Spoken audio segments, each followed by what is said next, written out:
We're back with Marco Dawson talking golf. We're talking about families and life here at the Dina Golf and Country Club, a beautiful facility here in Ocala, Florida. Well, Marco, it was pretty exciting to see not only you win, but Heather's reaction, your wife, to that win. You guys have been married for over 14 years, got 2 wonderful kids. Tell us, how do you balance that challenge of being on the road, competing in these tournaments literally worldwide now, and having 2 youngsters at home? How do you and Heather try to balance that? Well, you know, I think it's actually helped because I'm not so focused on golf nowadays. You know, I have 2 wonderful kids and a wife. And, you know, I spend some time with them when I'm home. So I'm not at the golf course all the time, although I will take my son out to the golf course because he loves it. But, you know, we spend a lot of time doing other stuff. He loves to fish. I love to fish. So, you know, I take them bowling, my 2 kids bowling. You know, we got some things to work on at the house. So I'm not always focused on golf. And I think that part has helped me play better because when I do come out to the course, I'm more focused. So that's actually been a blessing. That's terrific. And you and Heather, I mean, life on the road on the PGA Tour prior to going on the Champions Tour is not an easy one. I remember when you and I were in Chicago playing, you talked about, you were in the RV and you guys would go, why don't you walk us through, because most people don't understand, what is life like first on the PGA Tour with you and Heather making the rounds? What was a typical week like on the PGA Tour, if I could ask? Well, Monday's usually a travel day, or if the tournament's close enough, you can get out on a Sunday night. And so we would take the day off on Monday. Tuesday's a practice round, so you spend all day at the course there on the practice round. Wednesday's a ProAm. If you're in the ProAm, you're doing the ProAm thing. If not... So again, for these viewers, a ProAm is where a pro plays with 3 or 4 amateurs at that course where they're playing the tournament that week. Correct. Okay. And then the tournament starts on a Thursday, and then you play Thursday, Friday, and you know, there's a cut for the weekend. Well, if you're not playing well, chances are you'll probably miss that cut. You know, it's not like any other sport where you get paid no matter how good you play or how bad you play. You know, in golf, you can go for weeks, and there have been players who have gone for years without making a cut because they were in a bad struggle with a swing flaw or putting or whatever it might be. Most of the time it's mental, but in some of the cases it is physical. So you could go for a while without making any money or making a cut. So you tend to lose a lot of confidence, you know, when you're not playing well like that. So, you know, it's a tough way to go. And there's been plenty of players.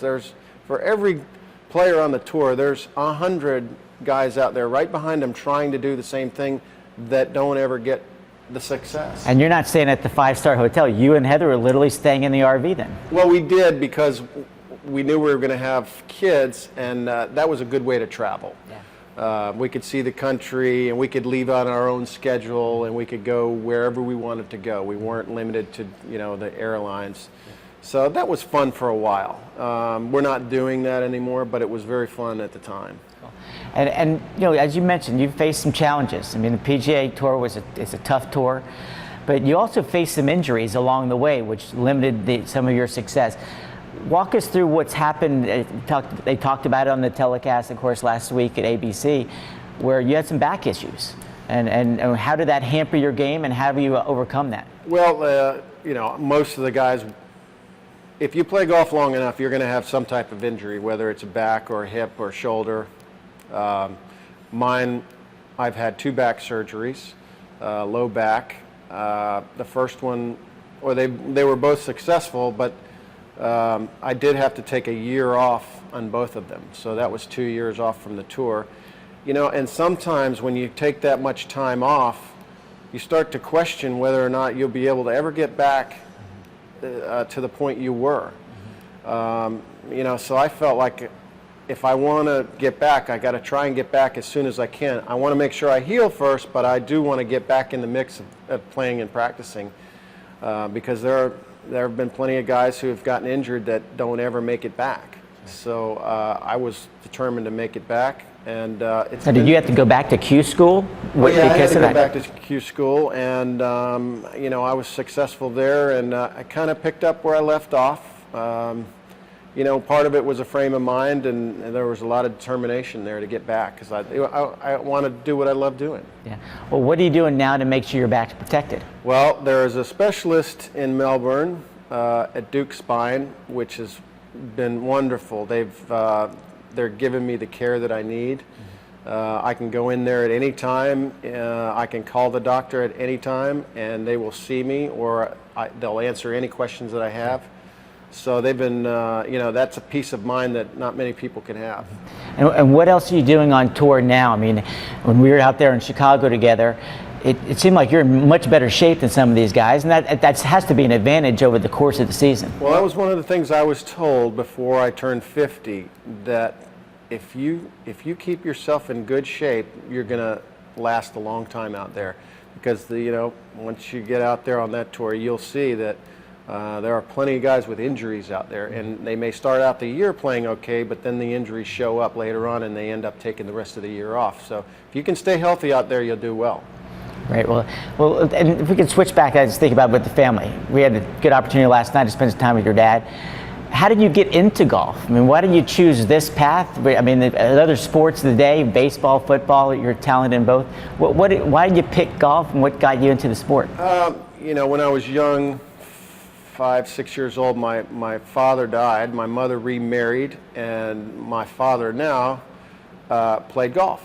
So when he'd come home from work, he would go out, sneak on the course, and walk a few holes, and I would go around with him, and I started playing golf, and I just fell in love with it. I think I liked the individual sports more than the team sports. I liked playing tennis, I liked playing golf, I liked bowling, all those sports that I could do on my own. I just fell in love with it. Well, I know we were texting back and forth after your win. I said, hey, who's picking up Marco? I asked your brother, Ken, who's picking up Marco at the airport? He goes, Dad's going to pick him up. So I know that's probably a moment for him. He also had some advice for you, and we were talking not too long ago about your choice of college. Florida Southern, they've mentioned a lot, you, Lane Jansen, Rocco Mediate. Why'd you pick Florida Southern? I wanted to go to Florida or Florida State or some big school. But after thinking about it, the advice I got from my father was, do you want to be a small fish in a big pond or a big fish in a small pond? How do you want to, because, at Florida State, they have some great players. And, they're Division I school. Florida Southern was Division II. And, I wasn't going to be able to play my first, maybe second, maybe even third year, because they've got some great players there. But at Florida Southern, I could walk on and play. And that's exactly what happened. The first year, I was one of 2 freshmen that played all year. We won a national championship that year, and then I played the rest of the years after that. Oh, great. Well, when we come back, we're going to talk a little bit more about the game of golf and some of the challenges you face day in and out, your putting style, and what you think about in the golf course, and maybe some advice for those folks who are either starting the game or guys like me who are trying to get a little bit better. So when we come back, we'll be finishing up with Marco Dawson, champion of the British Open on the Champions Tour. Do you have agonizing back pain? Considering back surgery, fusion, discectomy, or decompression? Traditional open back surgery requires large incisions, screws, and metal hardware, long hospital stays, and months of therapy. There is a safer, more natural solution. With only a 1/4-inch incision, Duke Laser Disc Repair uses state-of-the-art precise laser technology, so as early as the next day, you can be driving and back to your life. Contact Duke Spine Institute today and get back in motion.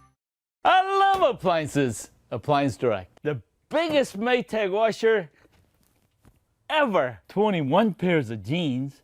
That's all of them. 21 bath towels. That's all of them. It's huge. And the dryer is certified to sanitize children's toys. Appliance Direct. Over $200 below what wacky new retailers can advertise. The Maytag 980 with a power wash. Appliance Direct. Thank you.